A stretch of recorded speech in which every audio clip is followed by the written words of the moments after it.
Welcome to the Ska History Hour with your hosts, Jose Rojas Hello. and myself, Daryl Rubio, wherein the purpose of this channel is to spread awareness of ska music and its subgenres to the world. Our guests today are members of the New York Ska Jazz Ensemble. In the New York area, we've got Mark and Rocksteady Freddie. Yeah. Hey, Gentlemen, we appreciate the time that you're taking to speak with us, to share your stories and your music with the ska community. Can you please each tell us a little bit about yourselves and your role in the band? Go, okay. Freddie. All right. I'm Rocksteady Freddie. I'm the band leader. I founded this band with Rick Faulkner back in 1994, and I'm kind of I play saxophone and flute and sing in the band, and I'm kind of I've been the driving force for many years. I'm pretty much the only one that's been on every gig since 1994. Wow. Amazing. What a run. And Mark? And my name's Mark. I started out in 1999 with ska jazz as the trombone player and did a bunch of years with trombone. And then I got a call from Freddie one day where he had a bass player set to do the tour, and he broke his leg skateboarding. Oh And no. he asked if I would like to play bass on this next tour, and I said, sure, why not? So for a lot of years, I've also been playing bass with ska jazz. I also do background vocals and kind of help Freddie with some of the business end of things to keep the wheels turning on the ska jazz train. Cool. Nice. Very Nice. nice. Now, I read on Wikipedia that Fred, you coined the phrase ska jazz in 1994. What made you decide to mesh the two different yet similar styles?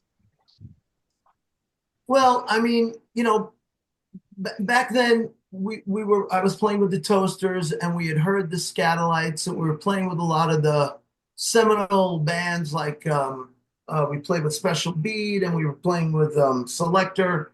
And what really dawned on us was that these older Jamaican guys in the Scatolites Mm. were rocking the house more than anybody with instrumental music, and it was a real eye opener.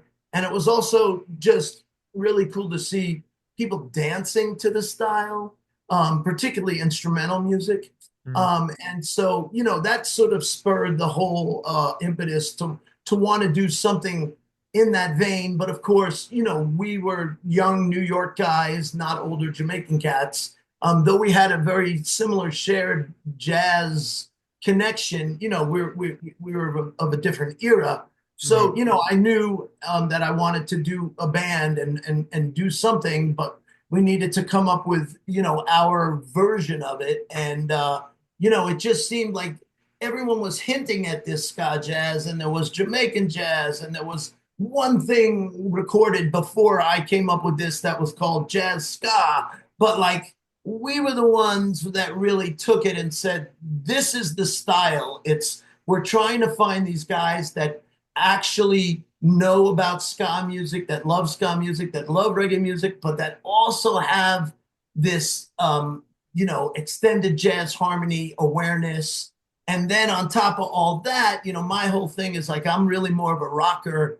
I like to see people dancing and partying. So although it's a ska jazz, we've really been a rock band. I've been getting out there and just trying to make everybody go crazy whenever I can. So Nice. Yeah. Cool. Cool. Very nice. And you guys are what, a six-piece right now?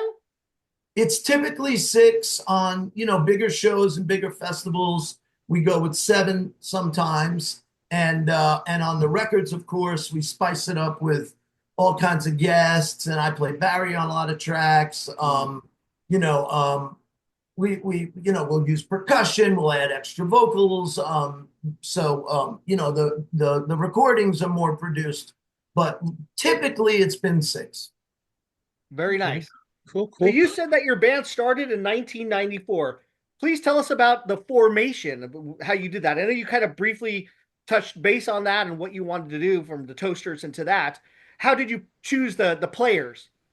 Well, that was the whole thing back then. It was really hard to find guys that were versed in both the ska and the jazz. If they were real ska guys, they didn't always have the the harmony and this other stuff. And if they were real jazz guys, they like had no clue about ska and the mentality. So we kind of handpicked like guys from the bands that at the time were doing well in New York, Scats, Toaster, Scofflaws, and we asked like, back in those days there were so many festivals and gigs. Like you were playing with a lot of these guys. In fact, that's how I met Mark. He was playing with Bim Scala Bim. And in fact, we could talk about how we connected, but there were a lot of intersections. So you'd be like, oh man, that trombone player in Bim, that guy is great. Like that guy plays, I mean, look, the band's great, but as musicians, you're looking for like the guy that shines. Right. So Okay. that was kind of the idea. And most of the guys, almost every one of them that we called, were excited. We were connected with Bucket from the Toasters, and he had Moon Records. We weren't even thinking of doing it live. We just knew we could get a record out. So it was like, oh yeah, let's do this cool side project. We'll get the best cats we know, and let's just put a record out. We know that we can get it out in Europe, and who knows, maybe we'll sell some records. When we got the first show opening for the Scats at the Manhattan Center, it was pretty incredible. Our first show was for 1,500 people. Wow. So that was a great way to start. And like we rocked them good. They loved it. And from that day forward, it kind of became my raison d'etre, if you will. It was like, it became my driving force. I realized like, this is what I want to do. Mm-hmm. Nice, awesome. Yeah. So what's the typical writing or arrangement process? Who contributes what? Good, Mark. Well, it's historically it's been a real writers' band going back from the beginning.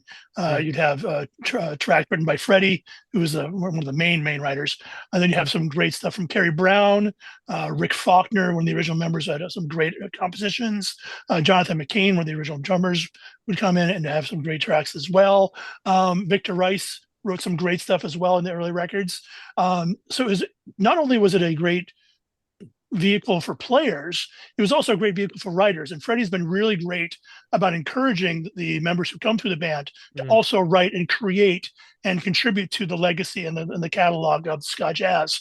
And one of the beautiful things is that, as Freddie mentioned, ska jazz starting as a kind of an idea of taking the modern jazz harmonies and applying that to the ska music and expanding the palette a bit. It didn't just stay there. It brought in elements of art, rhythm and blues, of soul, of funk, of rock, of Latin jazz. It really became a thing where the players influenced the sound of the band. So every incarnation is its own special little thing, and every record has its own special tilt to it because of the players who are writing for it. I mean, it's just a beautiful, as a player and a writer myself, coming in a situation like that, which is so open and welcoming and encouraging of contribution, is not always the situation you're coming into. So ska jazz is very unique in that respect of wanting the players to show their creative side, to contribute to the legacy of the band, and to become something, which is amazing. Yeah, nice. And speaking of that catalog, holy shit, 15 albums? 15 albums. And counting. And counting. There are two. There's one, okay, we know you also did the Live on the Ska Parade in 98, besides all the other physical albums. But you also got one called Scalaborations that's coming up with the almighty Chuck Wren with Jump Up Records. Hopefully, this year, next year? There's actually going to be some copies ready at Supernova Ska. Oh, okay. Yes. Yeah, it's a really cool project. We're very excited about it. Very nice. And that'll be great. Like number 16, actually. I don't know. We'll have to count. We've also been on. I lost track. We're on a ton of these, like the Latin ska, where you give a track, and we're on all those compilations on Love and Affection from back in the day. There are quite a few of those as well. Yeah. And then a lot of Europe as well. So I can't even I have track of everything, to be honest with you. One, two. And You we're really guys have excited to like be working with Chuck. Chuck's been a good friend for a lot of years. Really a great promoter of the ska realm. He's been in the trenches for as long as we have. Has been a real, warrior for everybody, and just a great dude. And when he approached us to do this, it was pretty much a no-brainer. This is kind of a collection of all the collaborations we've done throughout the history of the band from 1994 to today, taking the primo tracks that we considered to be worthy for a collaborations album, and in true ska world we call it collaborations, because why wouldn't we? Right. that's funny. I didn't hear that name until this. So and that was one of my questions. Was that a name that Chuck came up with? Because he comes up with a lot of good names. No, that was Freddie and I when we were Okay. talking about the idea. Yeah. It was kind of born out of a way to game the algorithms on streaming, to kind of put out a new release to boost the catalog. And the more we thought about it, the more like, what, this is kind of a cool collection that maybe people would want on vinyl or have in their own homes. And Chuck encouraged us and convinced us, twisted our arm, didn't take much to do an actual physical release. Most of for a long time, I've been going with like European record labels, and so it's nice to be on a U.S. label again. It's been a minute, and I think the thing that's sort of exciting for me is that already, like, we're going to play Supernova. We have a really big gig on the 13th in New York at the Iridium, and I think it's going to spur some more states gigs and states touring. So that's just cool. And Mark and I talked about this. It's always been like a real crazy thing for me because I've done the majority of the touring out of the country. And it's always like, okay, well, where do we get the records from? It's always like we got the records produced in Spain, but we're playing in, whatever. How do we get the records there? So, I think this is going to be very interesting in terms of kind of putting our name a little more in the public eye in the States, which, really, that's a great thing because I've kind of put all my eggs in the Euro basket for a long time. So, Wow. So, how did the audience first respond when you first performed ska jazz? Were they surprised, or? it was much fun because it just kicked ass. The players were great.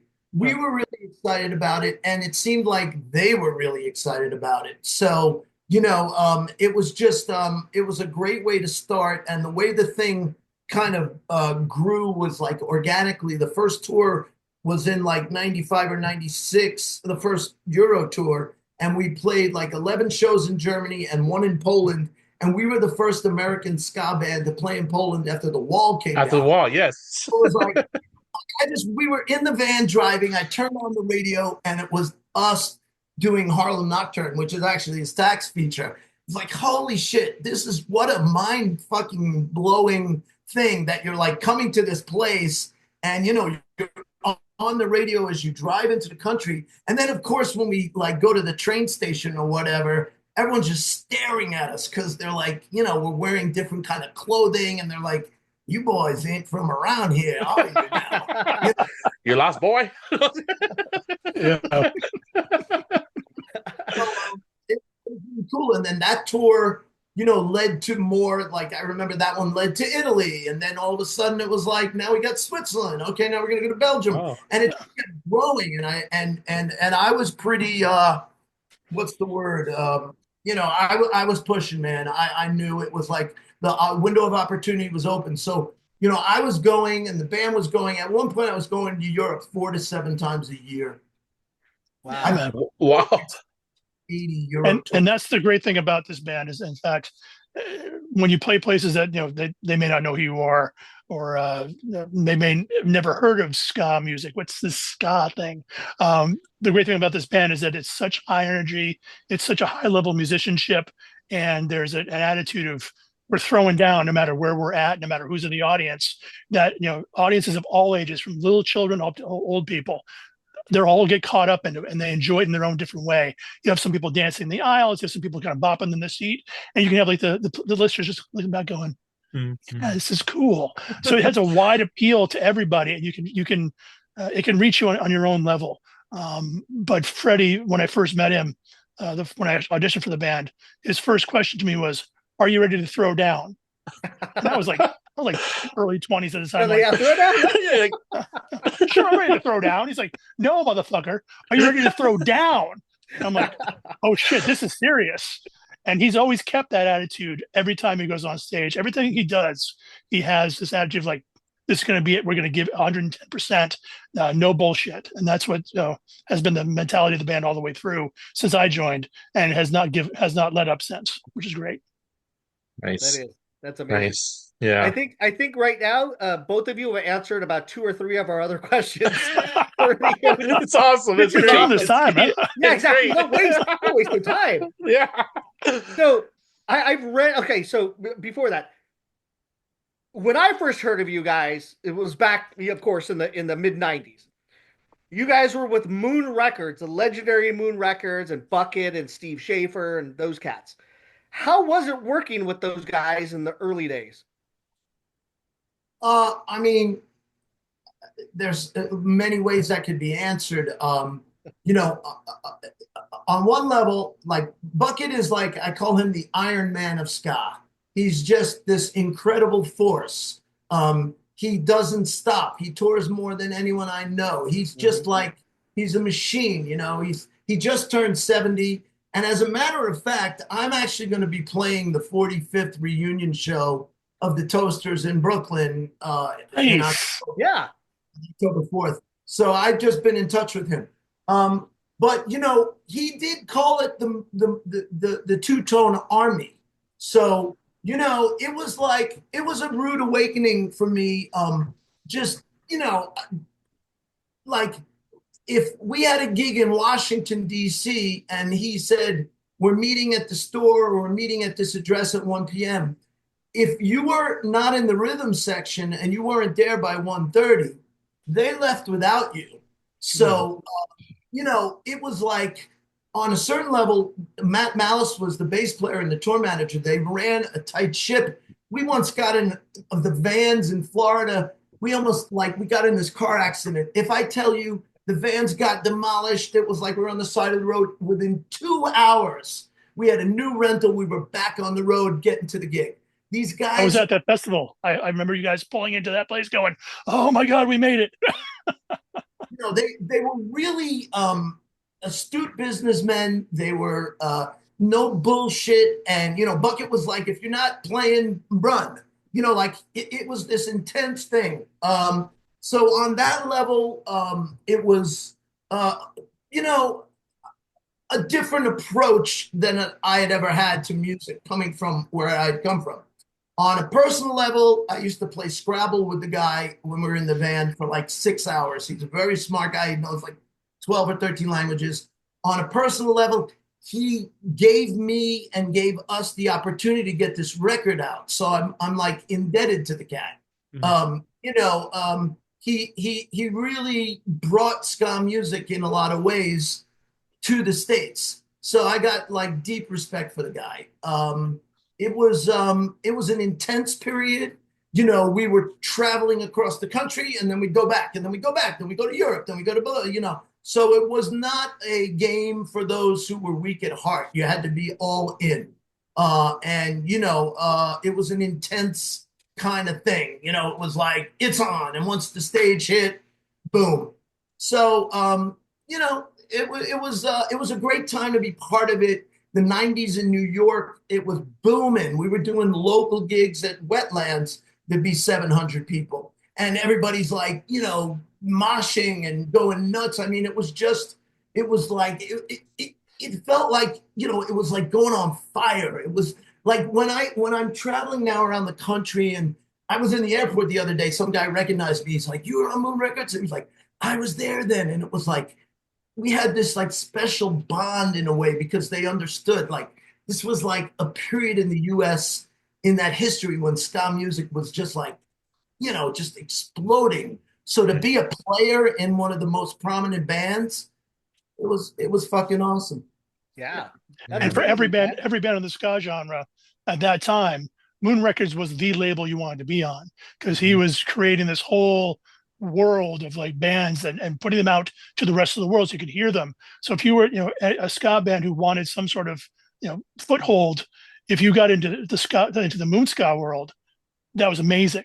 Mhm. And Buck was great about giving young bands an opportunity to show the world what they had, and it was a pretty incredible thing that he put together.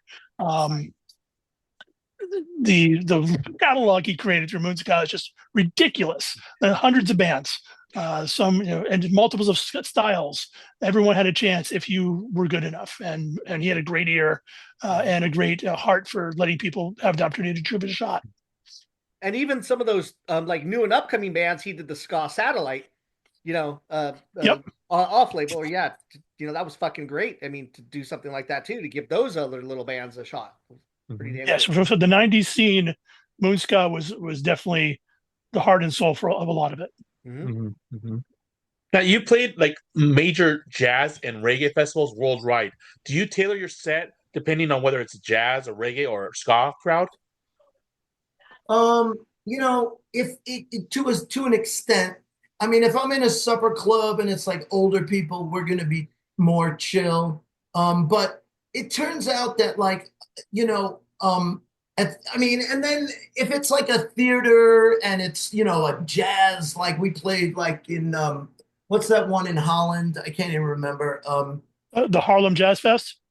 One of those. Harlem was outside, but I'm thinking of the one where we Yeah. were inside in the theater. Like the funny thing about a lot of that is if they've known of you and they want you to do what you do. Because I'll go to the promoter, I'll be like, "Yo, bro, you want me to really like, let it fly?" And they're like, "Yeah, we want to hear what you do." So, but having said that, I'm personally sensitive to the vibe of the crowd, and if something is kicking and I realize like in Italy and Spain, they love to go crazy back in the day, but they wanted to hype, they wanted to go nuts. So I would give them more of the punk and the push and the whole thing. And if it was a festival of young kids, we would definitely gear it more towards that end. But as our second master drummer Yao Dinizulu, kind of helped me understand is that we can still rock the crowd and do like a slow tempo song. And so therefore, when we hit them with like the hyper shit, it means more than if all of it is hyper. So, Oh yes, okay. Mhm. you move it around a little bit. And the older I've been getting, like I really love singing and I have some great singers. Mark is singing and we're doing all these harmonies and stuff. So it's just fun to like, I mean, after all these years, you're like, we got to just change it up. Yeah, yeah, Yeah. yeah. It's an ever growing, ever living and breathing organism. And one of Freddie's gifts is that he's really good at reading a crowd and changing things up if need be, and giving the audience what they want while still maintaining the integrity of what the band is and what the band does. Oh, okay. So Freddie, you sometimes like switch the set on the fly, like Yeah. depending? Yeah. Oh, okay. Some Okay. Oh nights, yeah. certain kind of gig, I might write a list. Other nights, I'll be like, "Yo, bro, I'm just calling it tonight," and I'll just Yeah. do it like that. And then, You got to be on your toes for those. Yeah. is whatever it is. If something's like, yeah, they really didn't react well to that one, then I might just be like, let's, or it's like, oh, I'm psyched. I want to sing this song. That's the beauty of being a band leader. Yeah.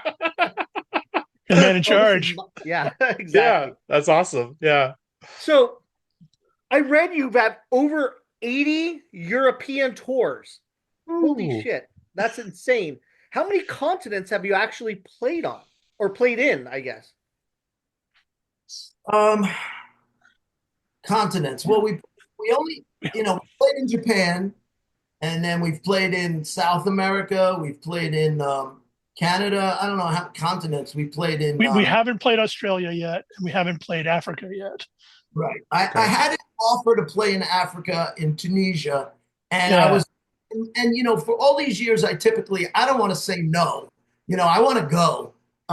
But the year that they asked us to play in Africa was the damn year that some terrorists shot up everybody on the beach. Oh, yeah. Tunisia. And Yeah. so all my family and friends were like, "Don't do it, bro. Don't go, don't go, don't go." And I was like, here we are, a band from New York. I'm trying to get attention. And the state thing said, don't go. And if you go, keep a low profile. So we did Yeah. turn it down, but who knows? There's a jazz You never festival know. in Tunisia. I mean, come on. A night in Tunisia? Come on, No, in man. Tunisia. Yeah. Yeah, I know you kind of But have to, but yeah. the State Department was saying, don't go. I remember Yeah. spending many hours on the phone with Freddie going back and forth, looking at the State Department recommendations and reading headlines and going, should we, and talking to family members who were saying, are you crazy? Don't do it. It was close to saying yes, but at the end, we're like, we just can't risk the safety of everyone in the band. Right. So, Yeah. Good call. Yeah. Good call. Good call. Now, you guys kind of touched base on this one question I had. Now, you guys toured extensively all over Europe, America, South America, Japan, and even the first ska band to play post-war Poland. How did different cultures react to ska jazz? Go ahead, Mark. that's a good question.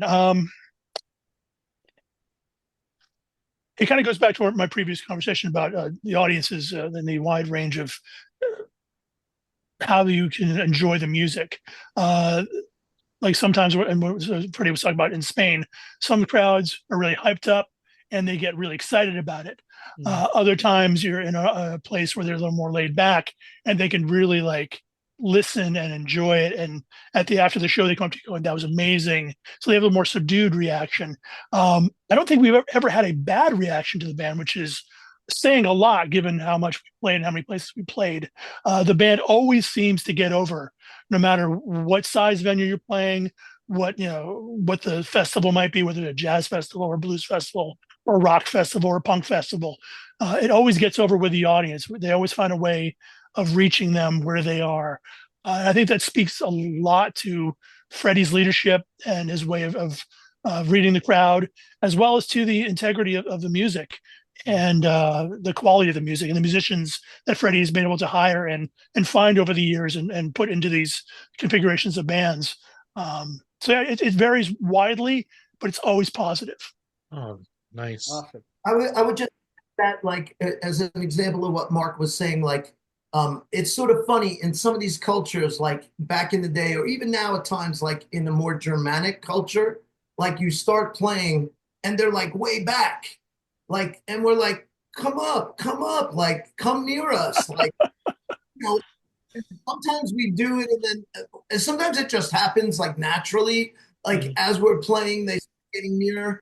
And it's what's really funny with those kind of cultures. It's like at the beginning they're in the back and they're kind of like stayed off, and then by the end they're like, "Don't stop, don't stop!" What? And they're shirtless in the front row, going, "More, more, more!" Oh, that's funny. But like the cultures where the climate is warmer, like in Mexico and South America and Spain and Italy, they seem to be warmer right away because they're just, I don't know, for whatever reason, I think it's a culture, Yeah. Yeah, I think they feel music on a different level down there. Yeah, for sure. Yeah, there's no personal space. How they talk, they're real close and stuff. Yeah. Yeah. Yeah. I know what you mean, bro. Yeah, bro. Now, you guys briefly touched on a couple shows. Yeah, September 13th at the Jazz Club in New York. Namely, September 14th, the next day, Supernova Ska Festival in Virginia. How excited are you guys to be playing this festival? Is it the first time you're playing? And what bands are you most looking forward to seeing? I'll start, Mark. Yep. I'm absolutely thrilled to be playing at the Supernova. It is our first time. We know, kind of like all the guys from all the bands, and everyone who's been doing it is like, oh, it's such a great vibe. It's it's like going to see your old buddies. So I'm personally looking forward to just kind of seeing a lot of folks I haven't seen in a while. I'm psyched to see all the bands. In particular, I've played in Venezuela. We've played in Venezuela. In fact, that was Mark's first gig. First tour. Yep. So we've been playing in Venezuela, but it's been a while because of the because of all of the bullshit. So, but the Sword in Publico is a great band, and I've gone there with three different bands. So I've always hung with them. So I'm excited to, and I've seen them at a lot of festivals in Europe. I even like did some sort of live recording with them one time. So I'm particularly excited to see them. But I think all the bands are going to be great. I think the thing about Supernova that I'm excited to feel is that it's like a brotherhood and a friend vibe, and it's like Hmm. people that love ska music, and like I love ska music. And I when people like I get certain amount of fans or whatever writing to me, and it's always like I typically end it with like the music unites us. Like we have this shared love of this thing, and because we all love this music, like we're brothers, like we know what the vibe is. So I'm kind of psyched to immerse myself in that vibe and just chill with the fans, and just see some of the other bands. That's my take. Yeah, man. I Nice. mean, looking over the last couple of years of the lineups that Tim and his team have put together, it's just been amazing. He just, they get great bands, both established and like old school ones, all the way to new school and young bands. It's been amazing to see.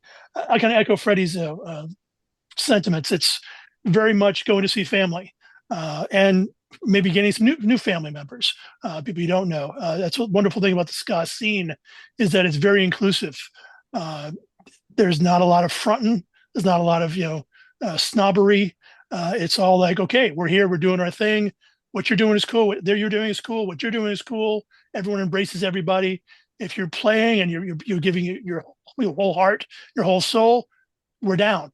And that's what all these bands are about, which is great to see. Again, seeing a lot of old friends, seeing the Pie Tasters play is going to be cool on our day. Seeing the Toasters, obviously, run into Buck. It's been a long time since I've seen him, so I'll be looking forward to chilling with him. Like Ken Stewart from the Scatolites is going to be playing with a band called the Attractors. I just found out, so he'll Nice. be there. It'll be great to see Ken. Again, I'm sure I'll run into people I haven't seen in 20 years, and it'll be just like I saw them yesterday. Yeah. It'll be great. Yeah, Nice. we're Yeah. totally stoked also. This is the first year we're going not just as fans, but as the press. So Yeah. it's We got Nice. media passes. Yay. yeah, we're kind of excited on that end. Yeah. You guys are actually our 12th interview for the Supernova bands. Our last one is on Sunday with Slow Gherkin. Nice. Yeah. Yeah. Now, Yeah. any standout shows, maybe like a festival, or I know we talked about crowd reactions, but any unexpected crowd reactions that stick in your memory? First tour in South America with Yeah. Freddie in Venezuela. When we played in Caracas, the first show, I mean, I had rehearsed with the band a little bit. The first real show I played with them was in Caracas. And the audience treated us like we're the Beatles. After they went crazy for the show, and after the show, we must have been there for 2 hours just signing autographs and taking pictures. Wow. Wow. And then the next day, we played a gig in the middle of the jungle. It was a wild story. Freddie remembers this too well, I'm sure. We drove into the middle of the jungle, and there's a stage in this clearing, and we're supposed to play at like 10 or 11 o'clock at night. Okay, cool. No power at all. Something went wrong. Oh So no. it's like several hundred people just milling around, waiting for something to happen. About 2 o'clock in the morning, they fixed the power. Then the Wow. first band went on. Oh my God. Like, You're still okay, there? yeah, and then people started kind of filtering in from the jungle to to see the show. I think we went on about 6 a.m., 7 a.m. when the sun was coming up, Wow. and there's like 500, 800 people in the middle of the jungle going crazy for ska music, and we've been up all night going, "Where are we? Who are we? What's going on?" That's So that's definitely crazy. a memory that's stuck in my mind for Oh, God that's since awesome. 1999. So And I'm sure that's a first and probably a last that you guys would be doing that. hopefully You get to play to all the jungle animals too.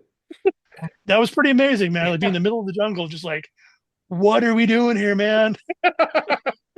Is anyone going to come to the show? Like, what? Can they Right. find this place? But they did. They That's did. pretty cool, man. Yeah. Now, What Fred? about you, Fred? Oh, oh, yeah, sorry, Fred. go ahead. There have been so many, man. We were just recently in Mexico, Mark, on the last one, and unbeknownst to us or to me, some dude had like passed out, and we were doing a song called "Elegy" by Rick, and like they, as we're playing the song and I'm playing the flute, this guy, it was like he rose from the dead, and the crowd is popping, and then he just starts. I mean, he was passed out, and then he Head just out. going nuts, and it was like it was incredible to see it because it felt like he was kind of coming to life because of the music. Yeah. Uh, And what was There's actually also a video of that. it's a great there's this incredible video where you could actually see it happening, oh and wow. then to realize like that was going down, and we didn't even know we were just doing the show, you know. Yeah. So, Yeah. but there've been so many crazy things. Yeah, it's like every tour there's always something crazy, and How about the so show in Japan, Freddie, with the Tokyo Ska Paradise? oh, that was a great show. Oh, what happened there?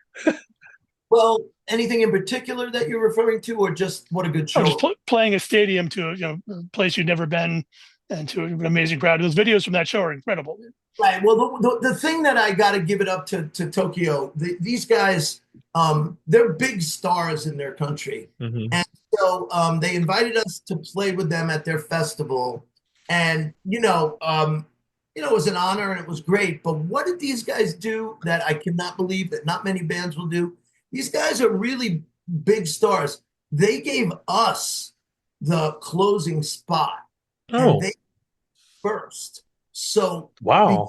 right. They gave us their people, meaning like because they're such big, well known, like 9 or 10,000 people were there from the beginning. So it guaranteed that all the other bands would get that entire audience.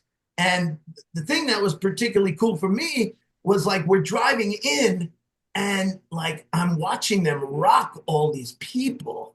And it was like, you can almost feel the earth moving, and it really helped me as the leader to know like, oh, I'm gonna go nuts because I saw what it could be. So Mm. it really helped me. Like there wasn't this like any moment of being timid. It was like, yo, we're gonna get out there and fucking kick ass. Yeah, they we interviewed Eddie Casillas from Voodoo a couple days ago, and he was telling us about his experience with Tokyo Ska. On when they were playing over there, they brought him some little like goodie bags with a lot of Tokyo Ska rarities inside of Hmm. it, and they were just so welcoming and just and oh, they didn't play with them. I think they came to the show. They came to the They came States to the yeah, just to see them. It was pretty awesome. to invite them over to Japan, I believe. Yeah, yeah. Yeah, no, it was. I mean, for a band to do that, most bands are jealous, and most bands, Yeah. not all bands, but a lot of bands aren't going to do that. So Yeah. it was really cool. We played a That's so couple shows cool. with them, and they were always very welcoming to us. We did a series of shows with them where we would open one night, and then they would open the second night, and there was a crazy.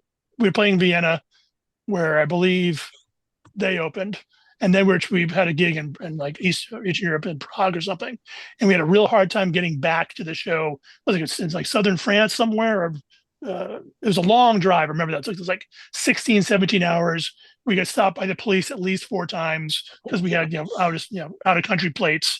And we pull into this place and we're supposed to be on in like 20 minutes. And we can't really ask them to swap because they already did that before. So we throw our gear on stage, plug it all in, hit without a sound check. We just do a quick line check, and we just rock the house, and just annihilate the fucking place. It was amazing. I remember that just being a stellar gig. And then they went on and did their gig, and they were just fucking top notch because they're just great band.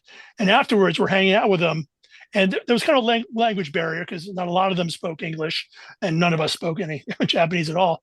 But I remember one of the guys coming up to us going, "Ah, you guys, line check samurai." because because we got in there, just kicked it, and that inspired actually a tune on one of the records. Actually, the record that's right behind you. Oh, But that came from a Tokyo Ska Paradise Orchestra gig. Yep. Mark wrote the song Step forward. on that record. Nice. My first original composition for ska jazz. So thank you, Freddie. Cool, bro. Now you listen to that one and you'll feel the vibe of the energy. Yeah. cool, man. Now, what changes has the band faced during your time over the 30 years that the band has, or 31 years that you guys have been around? Well, I mean, without a doubt, there have been different incarnations of the band. There have been a lot of players in and out, but when I say different incarnations, where it kind of really settled on like this is the permutation. And so everybody who plays with the band brings their own elements of style and whatever. So whenever you have different players, it's going to vibe in a different way.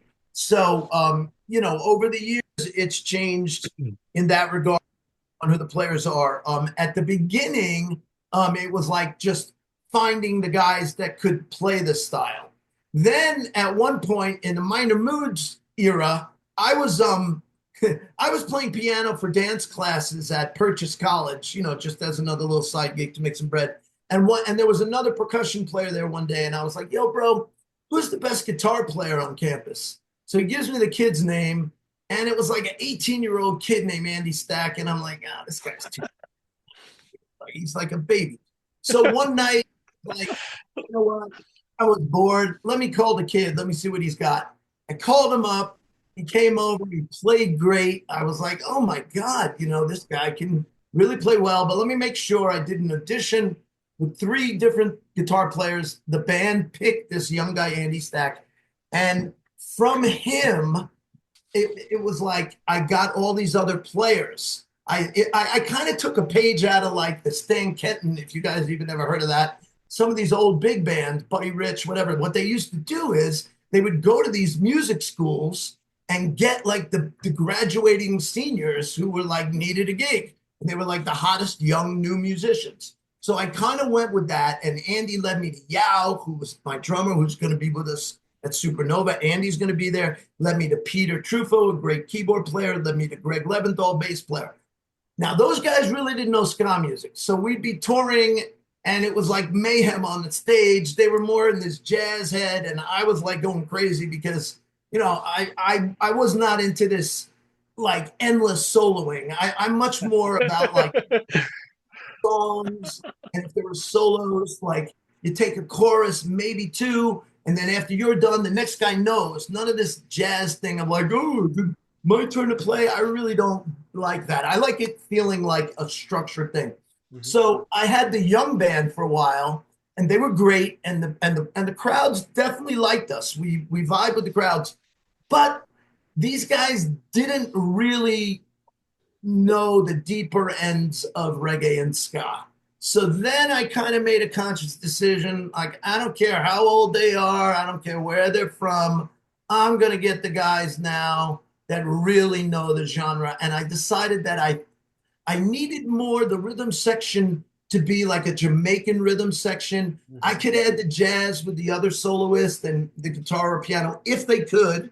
But what I needed was the rhythm section to really be a Jamaican dancing rhythm section. Mm-hmm. So then I changed my attitude about who I was hiring. And then I was like, I don't care, I'm going to get people that really know the style. Mm-hmm. So then I changed to that. After a bunch of that, the really nice thing that has happened through the years for me is that, at a certain point, a lot of players come to me. Mm. They want to be in the band. They know there are other great players. They want to play with the players. They know if I say I'm going to pay them, whether the gig happens or not, I pay them. I've kind of had like a real, kind of mentality about how I try to run it. I'm always about, trying to highest, what is that?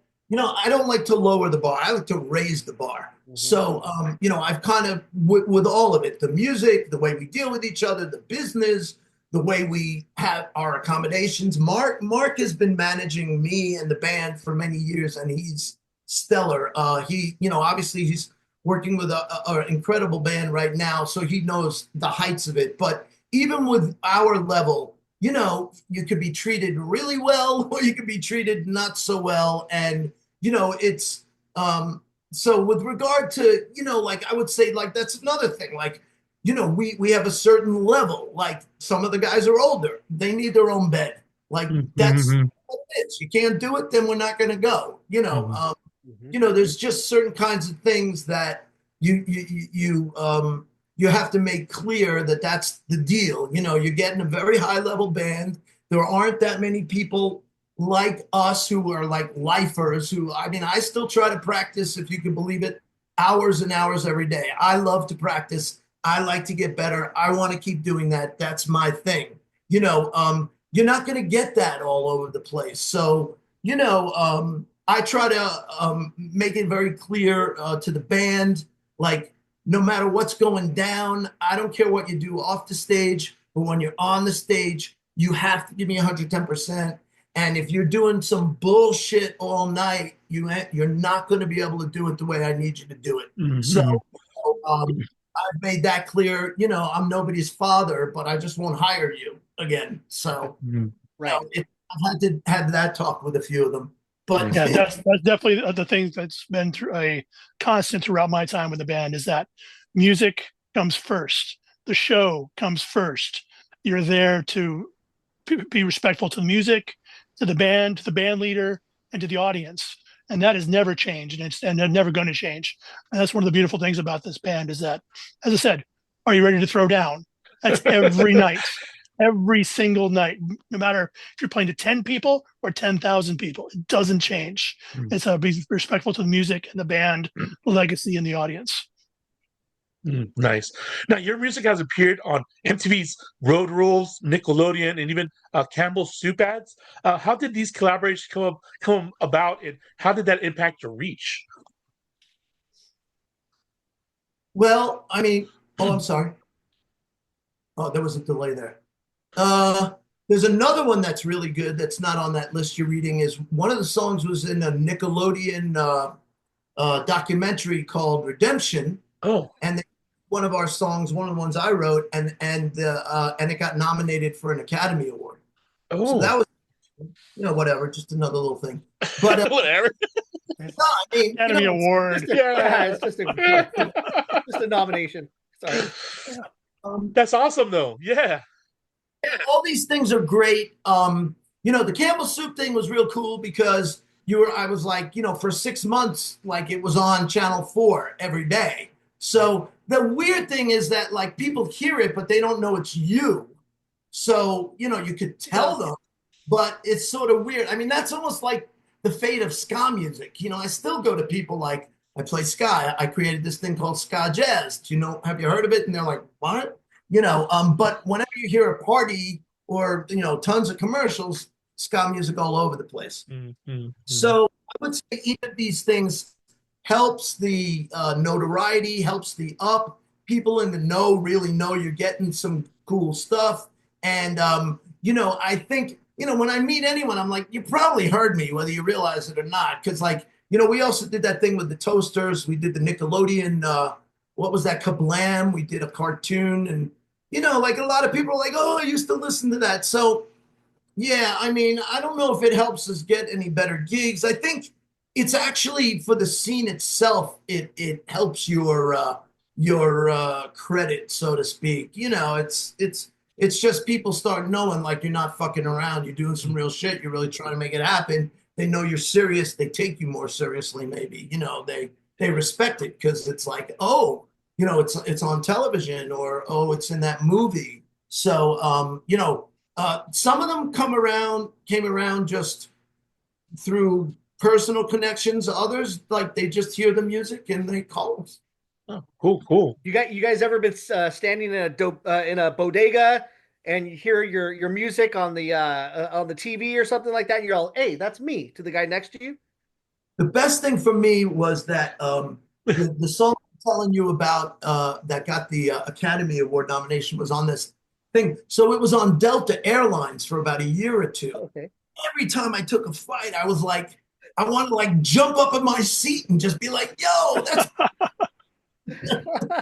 Yo, everybody, that's me. That's my song. That's awesome, man. That's cool. Yeah. Flight attendant. Oh, we got a crazy man in here. Just get him to a stage, he'll be fine. Your next question, I believe, Daryl. Was it mine? Oh, I thought, okay. Now we know back in the day, compilations were a really big deal. You briefly touched on that. Do you feel that your band gained a lot of notoriety or exposure from being on all these compilations? I think compilations definitely help, especially when you have kind of a niche genre such as ska. Most people know what reggae is. I think everyone knows what reggae is. Ska seems to be viewed as like the little bastard son or child of reggae, even though it was precursor to reggae. Yeah. Exactly. So I think compilations are great for people to discover new bands, to keep the music in the public, consciousness. Anytime you can get your music out to a different audience, who can possibly hear you, it's a good thing. Yeah, Mm-hmm. definitely. Yeah. Now, is there a deep cut or underrated track from like your catalog that you think deserves more love? All of them. Oh, Fred? I mean, that's such a hard question. Yeah, no, I know. What was really interesting, and can I even remember the name of the record? Oh, this is pathetic. Double it. No. What was the one? Oh, Mark. You know the one What's the that I had track? Mike do it. No, the one where well, I was going to make the point was that there was one record. I'll remember the name. Maybe Mark will. Where I decided, okay, I've never really like typically, particularly back in the day, there was only so much money and we're producing it ourselves essentially. I'm trying to get the record done. I'm trying to do as much pre-production as possible. I'm trying to rehearse the band so that, we're not spending a lot of bread in the studio. And, Mm-hmm. so a guy would go in with his guitar solo and I'd let him do like 5 or 10. And then I'd be like, okay, that's good. And even if they were like, oh, I could do better, it's like, as a producer, I would be like, I got it. It's cool. I don't know if it was Double Edge or I'm just spacing on it, but it was the one where I hired Michael also, Mark, what Yeah, I'm that was talking about? Double Edge. Michael Goldwasser. Yep. Yeah. So there was a record where I was like, you know what? I want to try to do one where we don't worry about the money. Like I'm not going to tell anyone stop. I'm just going to like let it go until they tell me they got it. And Okay. so like it cost like a lot more than any of the other ones, like, like more than double or triple. And Wow. production is really like if you listen to that record Double Edge, like for example, like I'm singing on a lot of those. Like if you listen to my Great voice, record.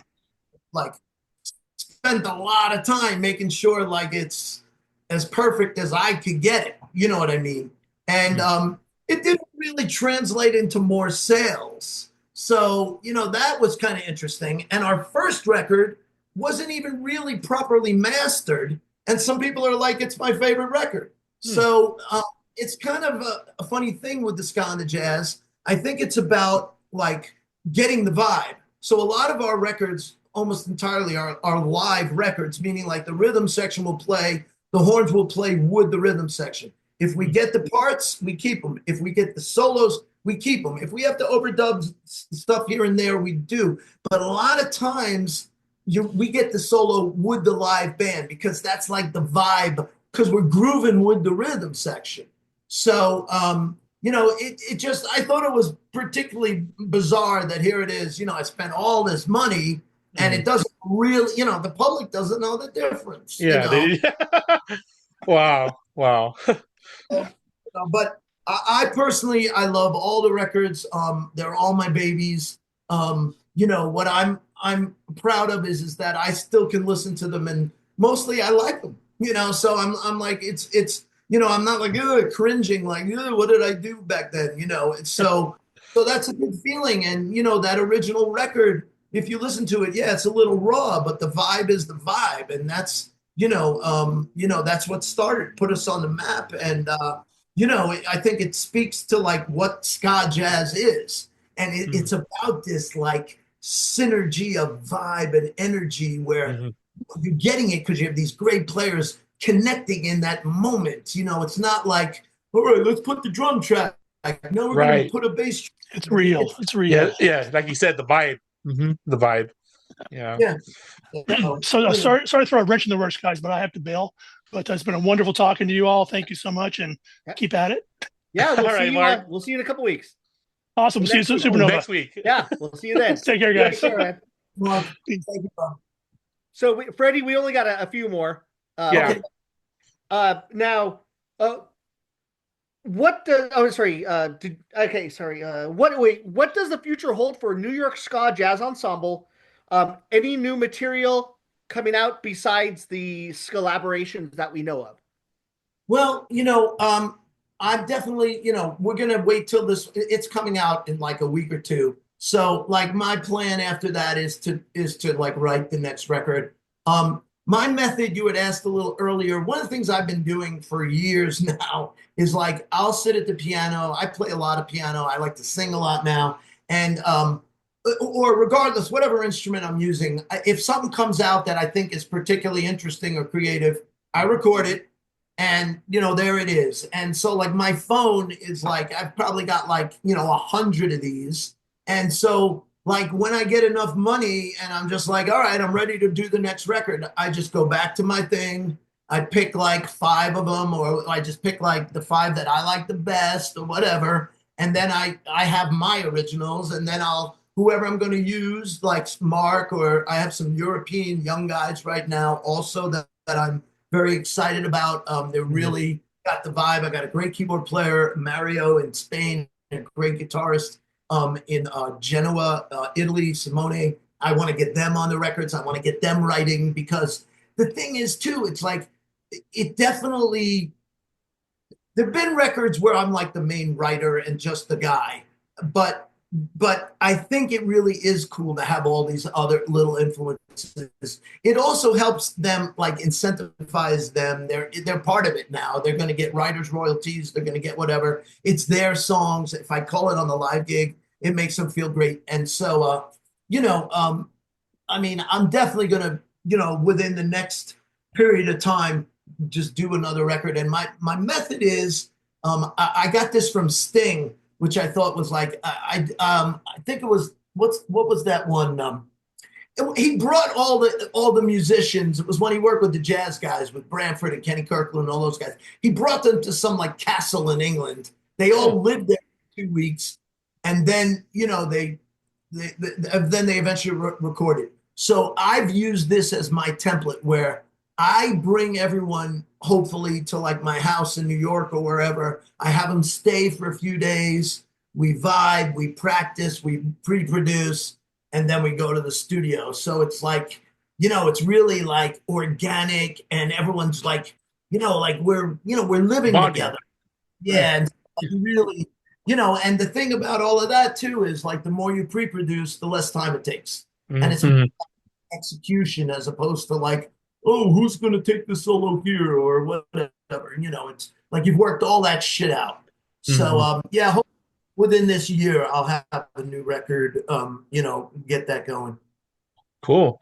So now, what advice would you give young musicians looking to blend genres or create a distinctive sound? I would say you must believe in yourself. You can't, take no for an answer. I would dedicate myself to the music, and I would. Um, I don't want to give this away, but it's sort of a cool thing. I almost want to name a record this, so nobody steal this from me. But if you have a unity of vision, you need to connect with other people that see the same future as you do, so that you're working together for a unified goal. I call it unity of vision. If you all believe, like when we were first starting, I used to say to the guys back in the day, what was the label? Blue Note. So I would say, I want you guys to get on stage and dress like we're Blue Note artists. If we take ourselves that seriously, maybe they will too. Mhm. I think you need to there are a lot of there. First of all, there's no answer to your question. That's the sucky thing about the music business. There's no template. There's no like if you will succeed or you will do that. Everyone sort of has to create their own path. So you have to be open-minded, and you have to, I would say, surround yourself with the best people you can.